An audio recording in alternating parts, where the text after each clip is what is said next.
you. Thank you to Busco folks for having us here. And hello to our Facebook Live friends right over here on camera. And we're here talking about this concert we're doing on Monday night. This coming Monday night at the Kennedy Center at 7 p.m. is an African-American Requiem written by Damien Peter.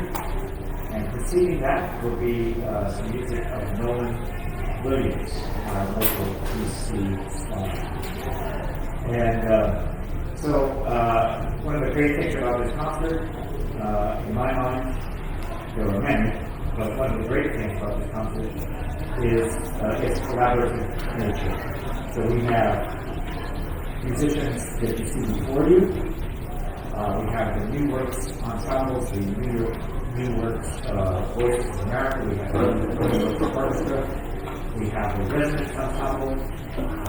20 of them coming from Portland, Oregon, to join us in the chorus. And we have, of course, the Choral Arts Society of Washington. It's going to be a spectacular celebration of community. I wanted to start just with you knowing a little bit. There's a microphone right next to you. So I'm working on it. I'm just going to open with two of your spiritual names. And I was wondering if you could, before we start talking about the African-American Requiem, just tell us a little bit about those pieces and how they were written and how you chose them. Sure. Well, first of all, hello to everyone. Scott, thank you for your leadership and your vision. I remember when we went out to lunch, well over a year ago to talk about it might have been here, was it here? I still remember, it probably wasn't here, but anyway.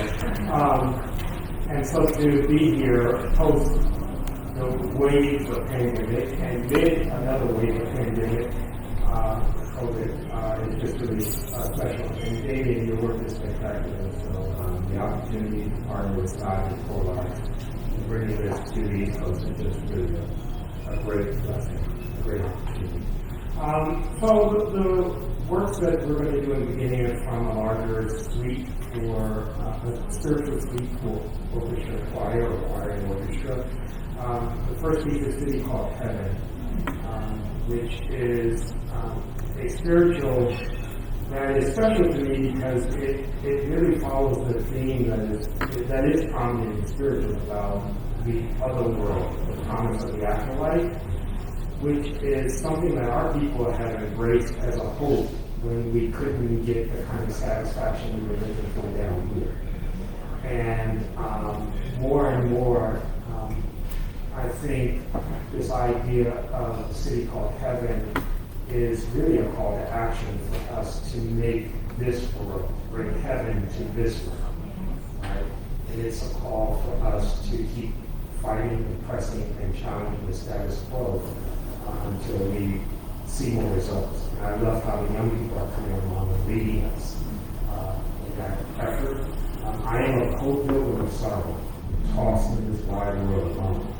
No hope that I for tomorrow, and I'm trying to make heaven home. And then the second spiritual is done made my vow. Made my vow to the Lord, and I never will turn back. I will go, I shall go, to see what the end will be. And that spirit captures the real essence of determination and perseverance. And so those are things that I think figure prominently in your work. And so it just felt like a real meaningful connection and dialogue to have a spiritual conversation with Brett. And, you know, I've heard local experiences that they're just so magnificent. Nolan, can you tell us a little bit about your organization, New Works? Sure. So, New Works was founded in 2003, so we're kind of on our 20th anniversary. We have a great history of partnering with great organizations like Choral Arts and the Kennedy Center, and the Mann Center, and the National Symphony, and the Philadelphia Orchestra, and the Franklin Institute, and Georgetown University, and so on and so forth. Cultural institutions, education institutions across the country to do what we call inspirational arts programming. And that ranges from theatrical productions to concert events to full-out territorial festivals to educational programming and exhibitions and full range of artistic expression that is meant to educate, to commemorate, to uplift, and to inspire. And we believe in the power of music and the arts to fundamentally impact community for the better.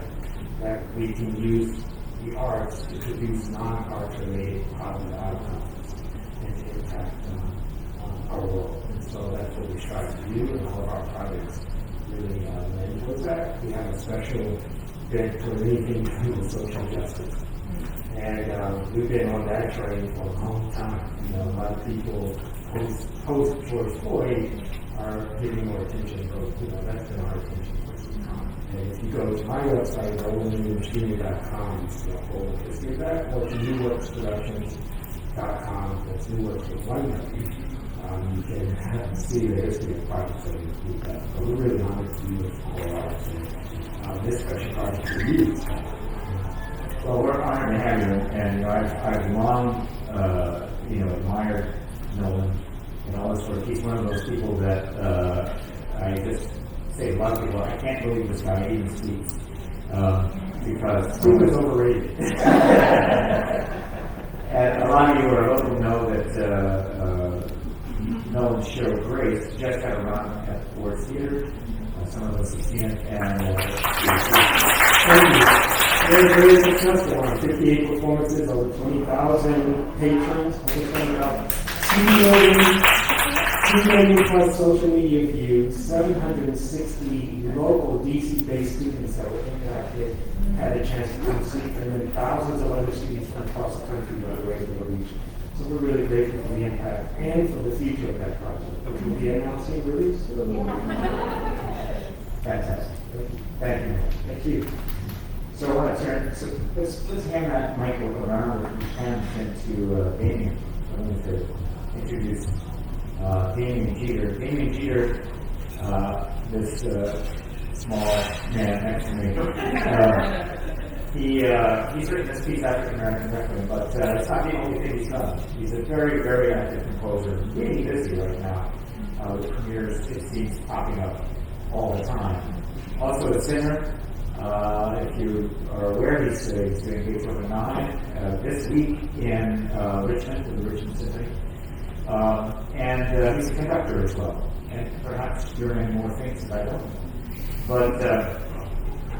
But another person who's just so active and so endlessly creative. I want to ask you, first of all, I know that you wrote this piece, the African American Requiem, before George Floyd's murder. Not that George Floyd's murder was news or anything new, but of course it was news. But to a lot of especially the white world, it was a particular turning point. I think it's important, I suppose, to know that you wrote this way before that. And that you can see the well before that. And I wonder if you, and here we are today, just, our whole world is reverberating after this shooting in Buffalo.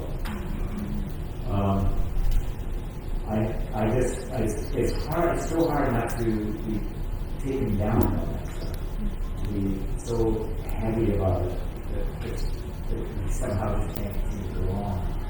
So I wonder if you could just talk a little bit about the origins of writing this piece, and in light of everything that happens with violence, especially against Black men, especially against Black people in our country. Well, first of all, thank you for having me, Scott, and thank you for doing the piece. I was very delighted to hear when you contacted me a few years ago and said that you wanted to do it, and no one had heard a single note, including myself. So thank you for that. But the origin of the piece came, and I'm just going to preface this by saying I tend to talk freely because the question was asked to me, and so this is my answer. In 2016, when Trump was elected, I was devastated. I thought that we made a lot of progress with President Obama, and I felt like we were going to take a lot of steps back with President Trump. And we did.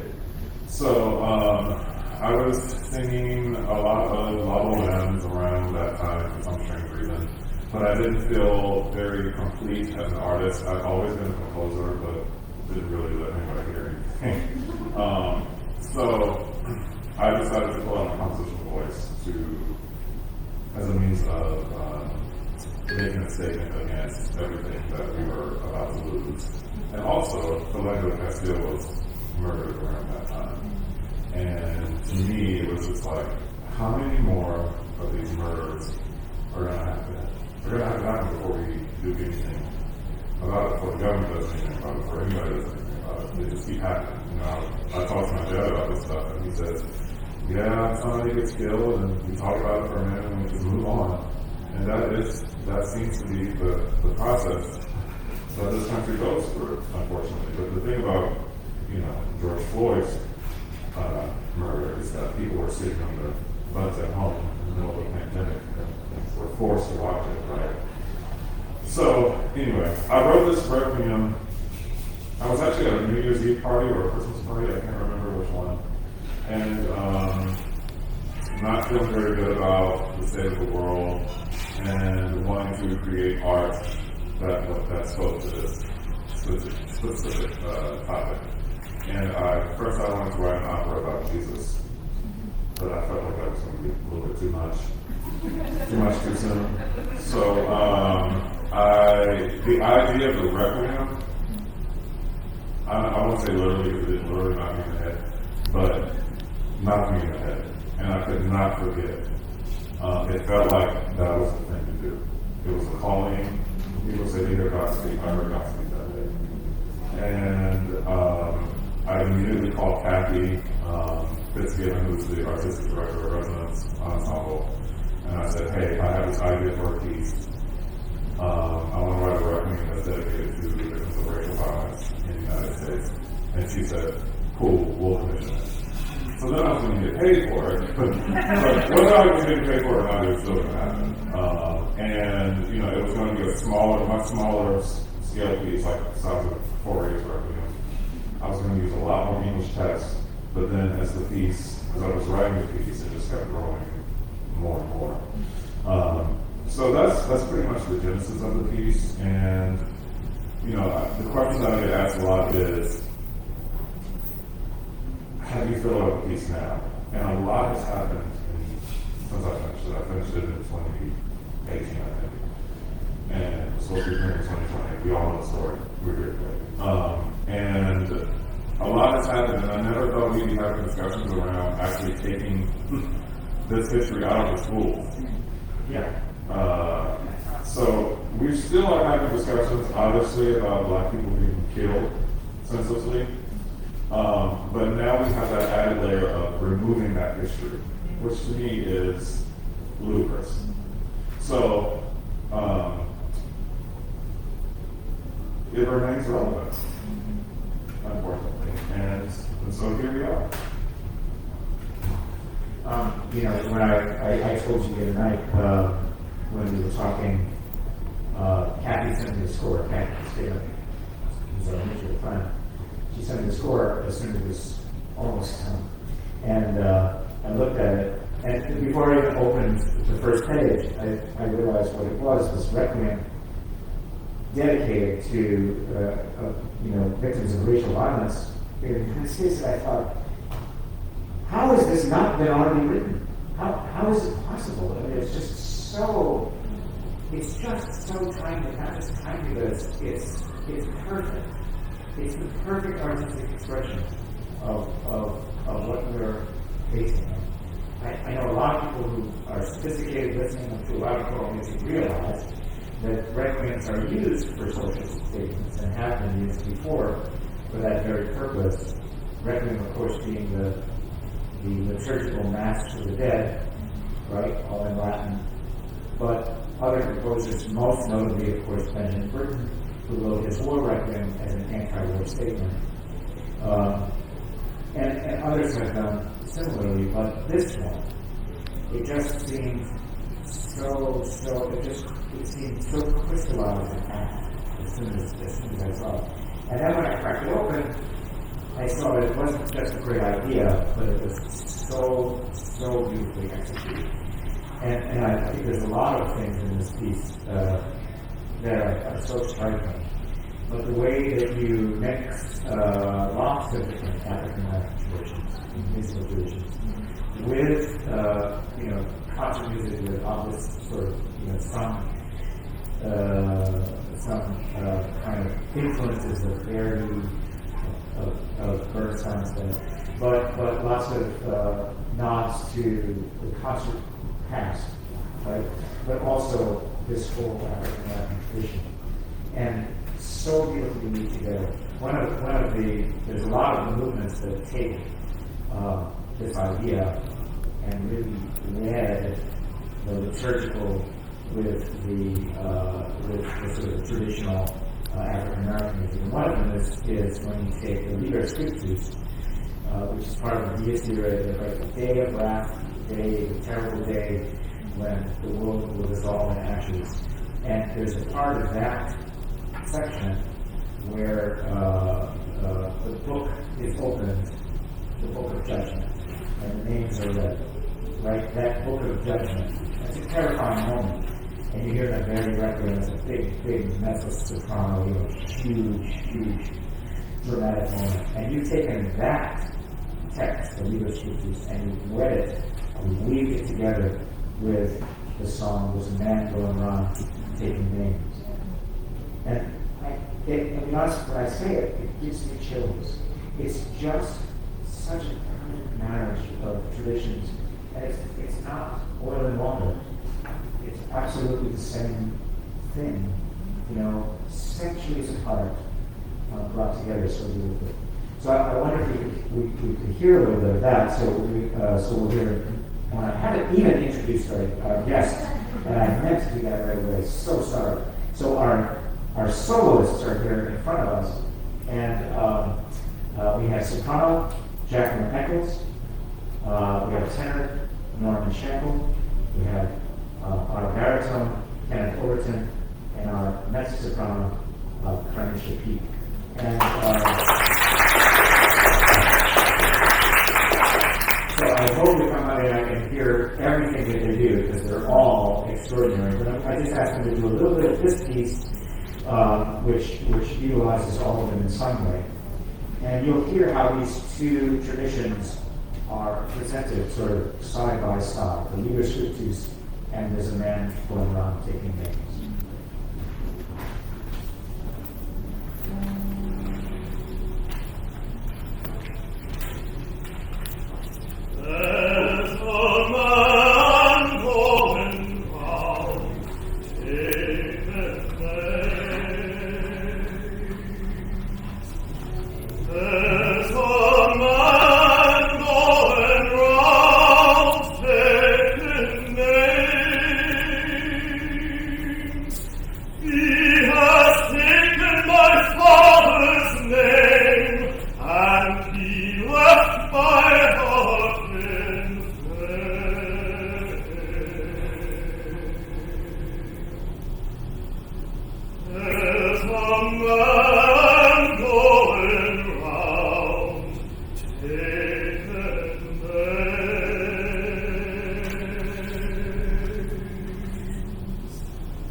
I don't know if you've heard it in there when especially when the bass baritone was singing his scriptures that in the piano, you can hear it creeping back in.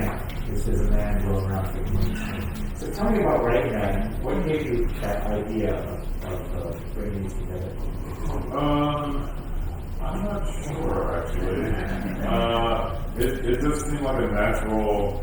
It just seemed like a natural thing to do. And when I was thinking of spirituals that I could include, I didn't necessarily want to do separate movements of spirituals, but I was thinking of ways that I could incorporate the Latin with the English spiritual. And this to me seemed like a very natural marriage of the two. And when writing that piece, everything that I write, I always think operatic, even if it's a string quartet. And so when you listen to the accompaniment, you hear that bass line. That's sort of like the man going around, and then you hear the da da da da. That's him writing the name in the book. Yeah. And so putting those two things together, like being an opera singer, is helpful for a lot of different reasons, but it definitely informs the way that I write, because it's the story that's involved, that's being told. I want you to give me more of those little secrets, what those things are. Okay. That's excellent. So, you use some other familiar tunes in here without giving everything away. I wanted to just have Wei Han. I realize it's not the most controversial instrument, but it's there. And so, Wei Han, did you play a little bit? So you used the Star Spangled Banner to great effect at one point during the Requiem also.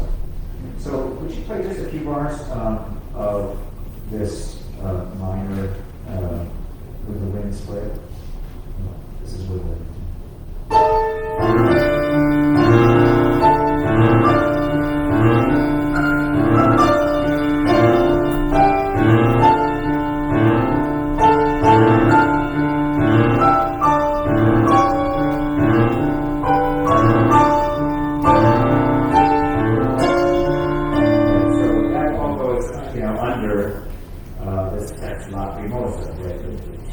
the weeping of that day.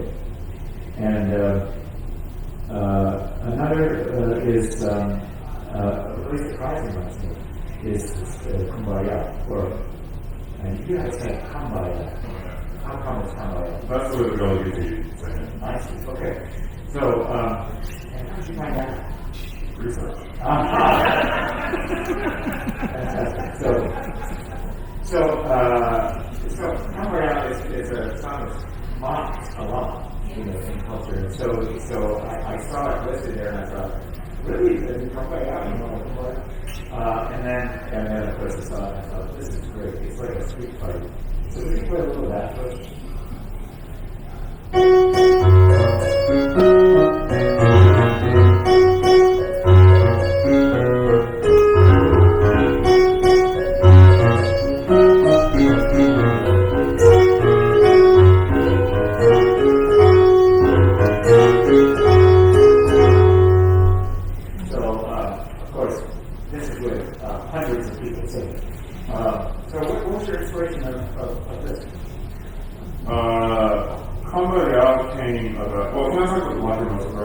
Here's a secret. Here's another one of the little secrets for you. But so the lacrimosa, as you said, has to do with crying and weeping and stuff like this. And so there are a couple of different techniques that I thought about. I thought about Monteverdi actually, and his use of chromaticism to depict crying. So there's a lot of chromaticism happening in this movement. And the second thing was, because not everybody has the same experience with the Star Spangled Banner here. And so I wanted to write in the way that I heard it, which at that time was in the state of a funeral march. So everything, yes, it's in minor. Is it in F minor or D minor? Those are my two favorite keys. But anyway, that's one of those, I think. And so the way that I was hearing it, that's what I was going to say.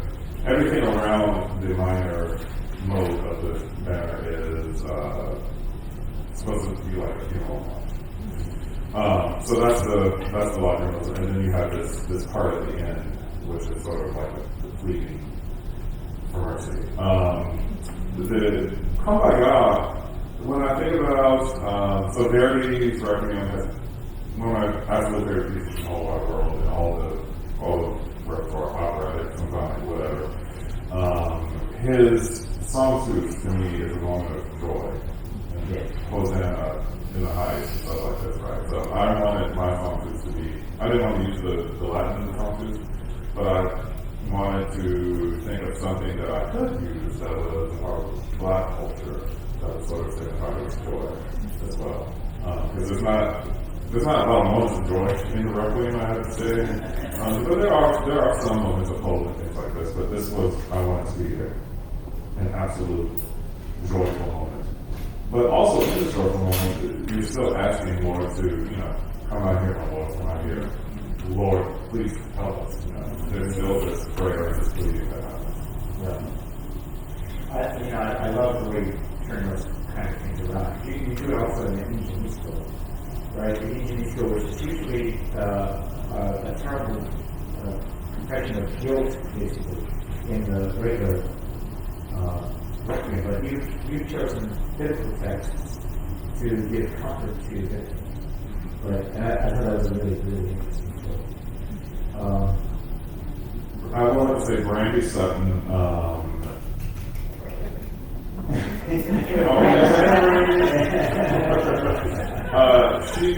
She chose Brandy did the premiere. I talked to her about this piece before I was writing it, and I said I don't want to use the musical for what you just said because of the confession of guilt and things like this. But I said, what are some Bible verses that are close to your heart? And she actually chose the Do Not Fret because of evil doers.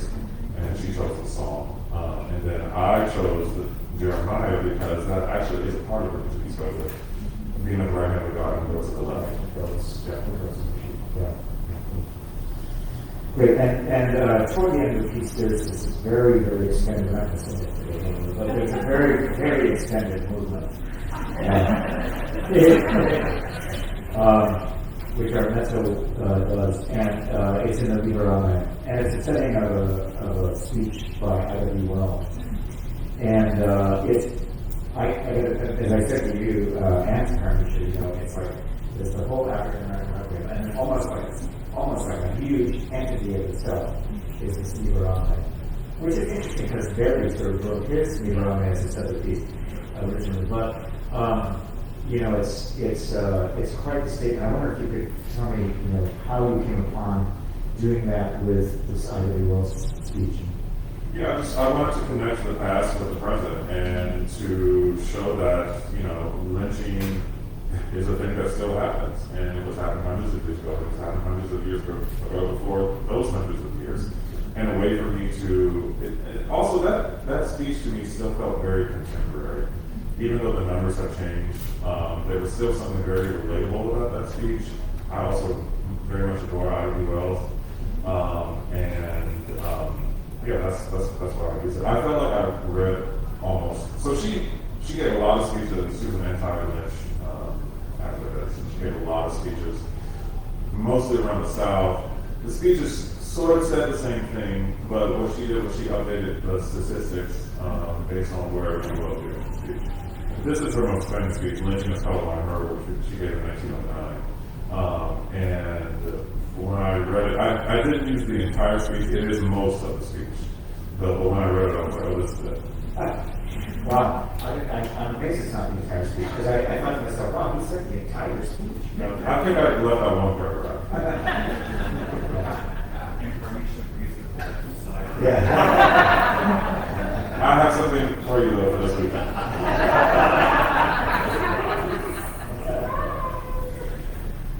So before we just turn it open for questions, I just wanted to kind of turn to our senders and kind of ask anybody who wants to answer, sort of your experience with this piece, how you came to it. I know you come to it in different ways. Some of you are doing it for the first time this Monday night. A couple of you have premiered in Portland. Anybody who wants to answer just, how you first engaged with this piece and how it's been to be working on it. Sure. I don't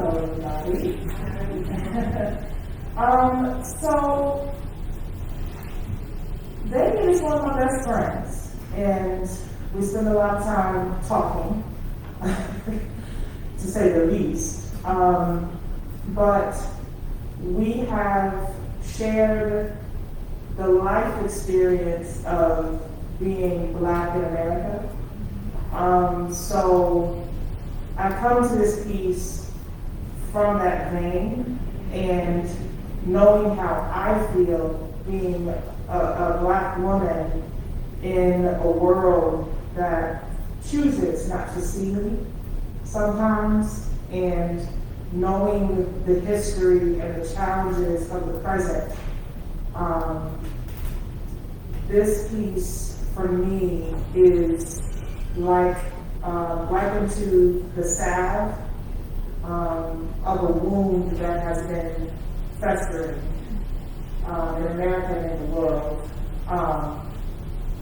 And so when the songwriter said, there is a balm in Gilead, this is part of that balm for me, to be able to, tend to what's ailing and hurting, even if it's just for a few moments in time. So that's what I have to say about it. So hi everybody, Jimmy Overton here. I take my cue on this piece from Nina Simone when she said that it's an artist's responsibility to reflect the times. And so when this piece came to me from my friend Danny here, it was an immediate yes, because it reflects both the past and unfortunately the present. And as an artist, I feel like it's my duty to use my platform to reach people, to continue to spread the message that we still have a lot of work to do. And if I can do that through my gift, then I'm all in. And then also being a part of a world premiere with a living composer that is your friend is an incredible experience. So Portland was electric. I don't even think I've digested it fully yet. I mean, you could feel the electricity in the room in Portland. And then it was just 10 days ago. And sadly, we've added 10 more names to the list from Buffalo. And so next Monday we'll have a very different feeling, but the same sense of heightened responsibility artistically for me.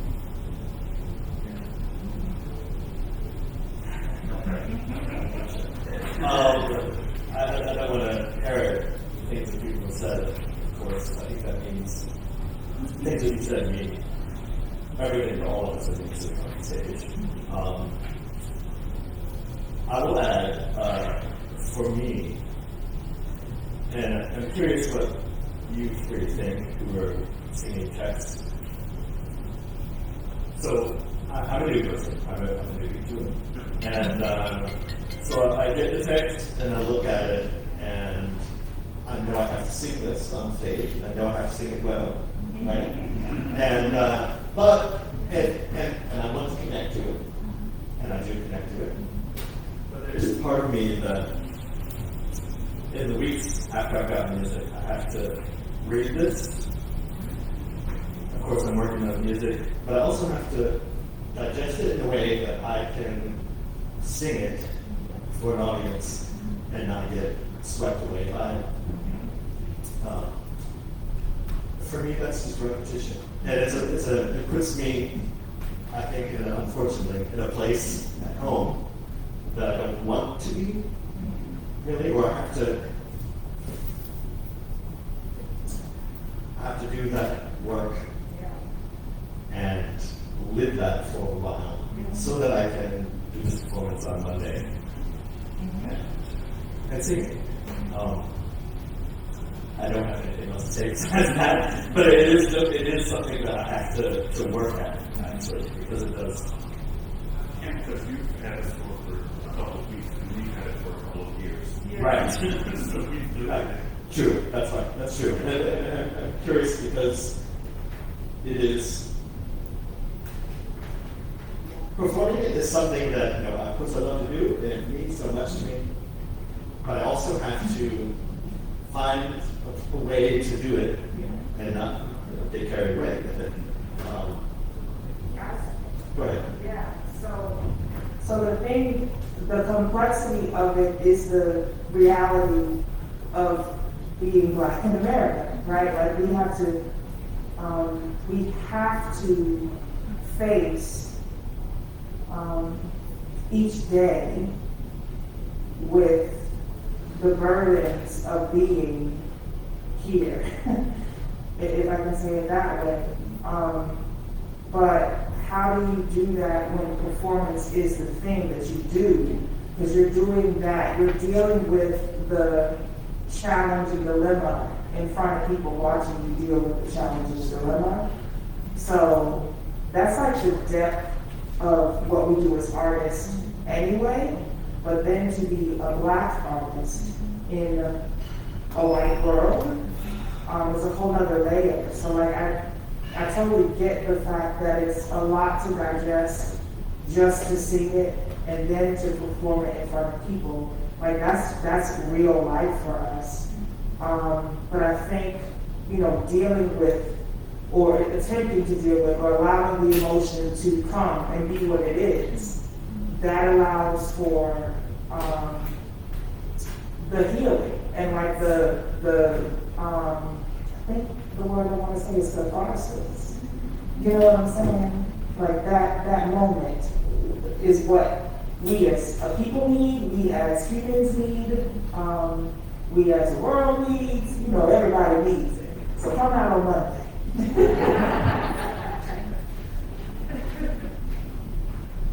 Well, I'm not going to say much, but I say ditto to what everyone else has said. First of all, it's just a pleasure and honor to share the stage with all of you wonderful, beautiful, talented, gifted men and women. Damien, this is a work of genius. And yes, the Lord was using you. It is a pleasure. It really is a pleasure. This is a piece, a very important piece that needs to be out in the world. It needs to be expressed. People need to hear this. People need to experience this. This is definitely art and expression, but it's reality. It's ongoing. It teaches us. It fuels us. It ministers to us. It heals us. So I look at this piece as all of that. And every piece, every selection that's in this piece of music, it has a certain meaning, it has value, and it's strengthening, and it's beautiful. It's so powerful. And I just think that with all that was said here about everyone's experiences and different experiences, I believe everybody in the audience should experience the same way as well. Really dig deep, look into it. It also causes you to look at how amazing God is to make us, to create us as human beings, and just to be alive, just to be in this place. I'm always thinking about what you go through is always a test, but you never go through without, you don't come out without a testimony, right? And you want to live through it, but it may be hard sometimes, but it's so great when you see the light, when you see the other side, when you have the testimony and you're able to say, this is what we've been through, this is what we are going through, we're going to get through it, just really have a sense of vision. This is something powerful. Like I said, I've talked too much, but But I'm just saying, but I'm just saying, this is how it speaks to me. You know what I mean? So, congratulations again on the wonderful opening and coordinating everyone. This is my first time doing it, and this is absolutely a beautiful special piece. Thank you so much. Thank you to all of you guys, and we're gonna open it up to any questions you might have for just a few minutes. Before we do that, I just wanted to, and the questions to this group, introduce our very talented pianist, Wei Han, and thank him for doing this. So, if there are any questions to anybody here, please feel free.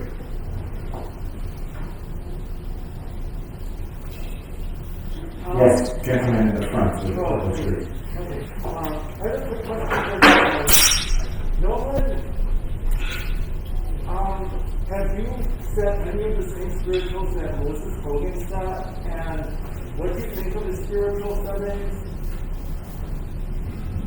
I don't think I would touch anything Moses Hogan.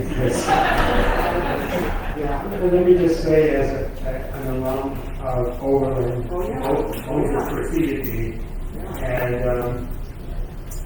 I came along years later, but his name was still renowned before he became Moses Hogan that the world knew. It's interesting at Overland, the kind of exceptional African American students, they impacted not only the college, but they impacted the community. Because all of us got drawn into church staff while we were there.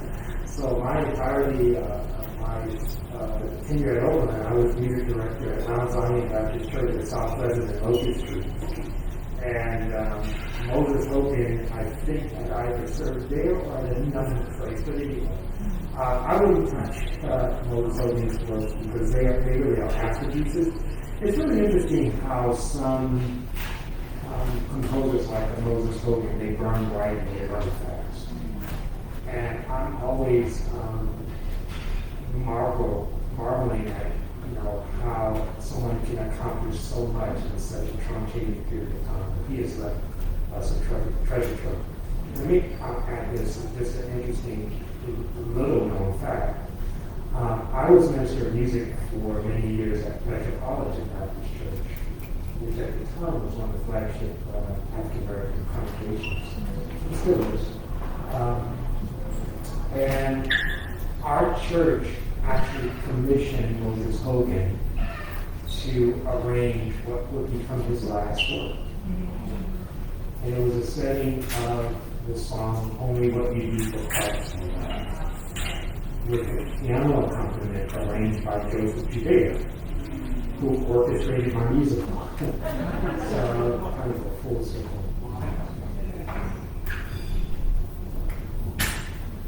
Hi everyone, I'm Sarah Grace Tony. I'm greetings on behalf of a plethora of communities that are represented here. I shouted out for Brandon Sutton because she is, as I am, an alumna of the St. Addison Church Music Academy, of the Hampton Ministers Conference in Choir and Organfield. It's a joy to just have stumbled upon this with my friend from Howard University, representing the school divinity. All good to see Brother Williams, Dr. Williams. My question is couched in what I've heard about healing and catharsis. I just finished taking pastoral care practicum at Howard University School of Divinity, and we had to read The Wounded Healer. And in reading The Wounded Healer, I'm often troubled by the notion of staying in a state of woundedness, but I was encouraged very much by the idea of the healing minister. And I see you all very much as that. Ministers who are in the process of healing daily, and who allow your wounds to be seen so that people can connect with you and gain healing for themselves. My question is, how has this community and other communities of healing ministers helped you to continue to pursue the work? What does you recently spoke about community.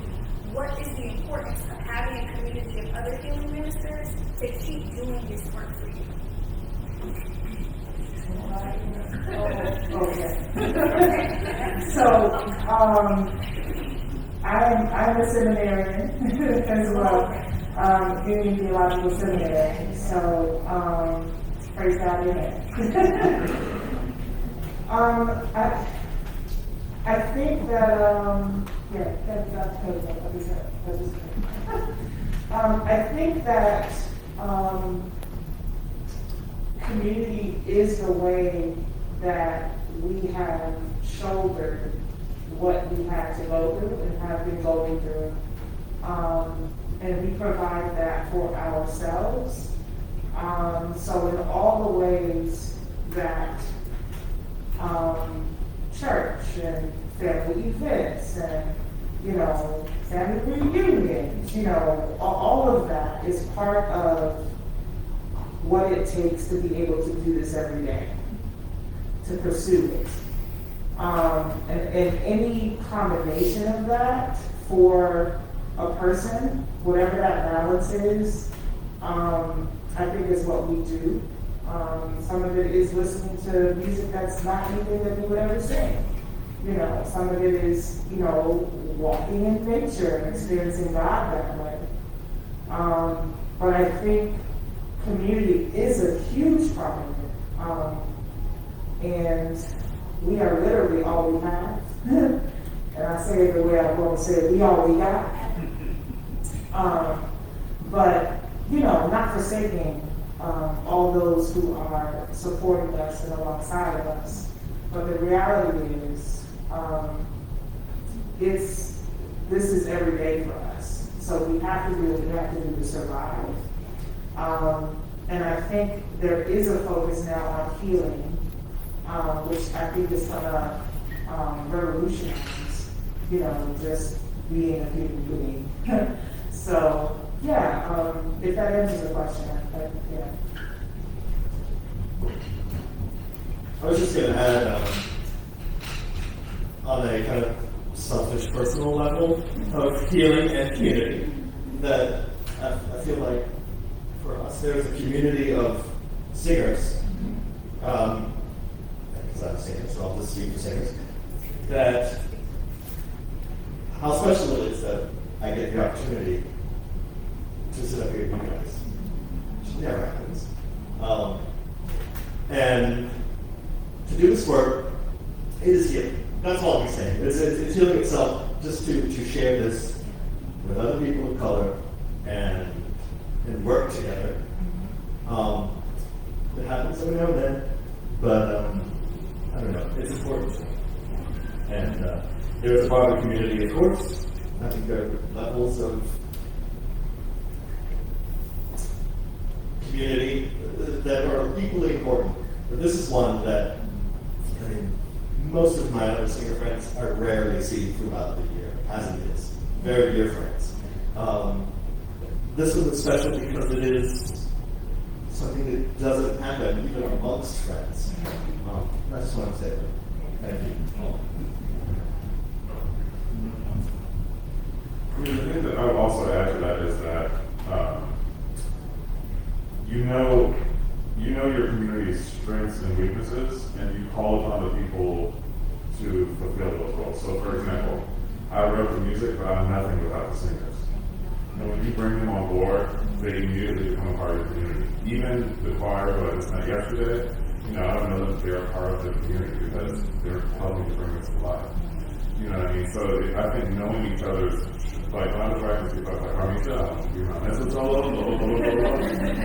well, she was already a part of my community anyway, but she became a part of that community, because I called on the people who I trusted. Immediately when I had the idea, I called Kathy, and then she could get me to this next level, and so on and so forth, and then you got connected to staff. So when you find those people in your community and you rely on their strengths, then I think that's when the real game happens. And so here we are, right? So.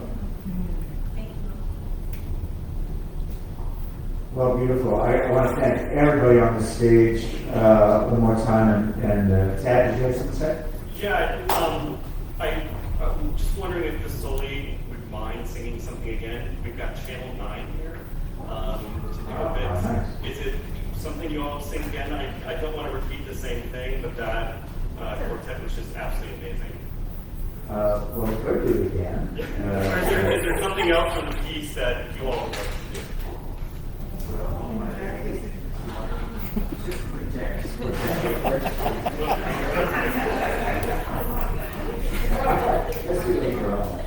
We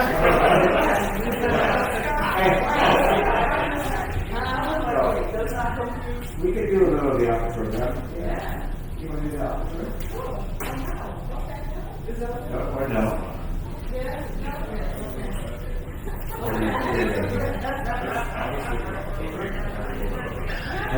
Oh, yeah, I don't need to do that. Good. Yes. You go way on, you can, or you could, either that or you can do the, you get the man going on again. I'm sure people would love to hear that. Sure? Okay, there you go. Decision made. It's number 15. Oh, good.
Okay, and with that, thank you all so very much. And thanks again to all our artists here on the stage with an amazing collection of people. So thank you all so very much. Thank you guys. And thank you all again. We'll see you Monday evening at the 27th. Thank you.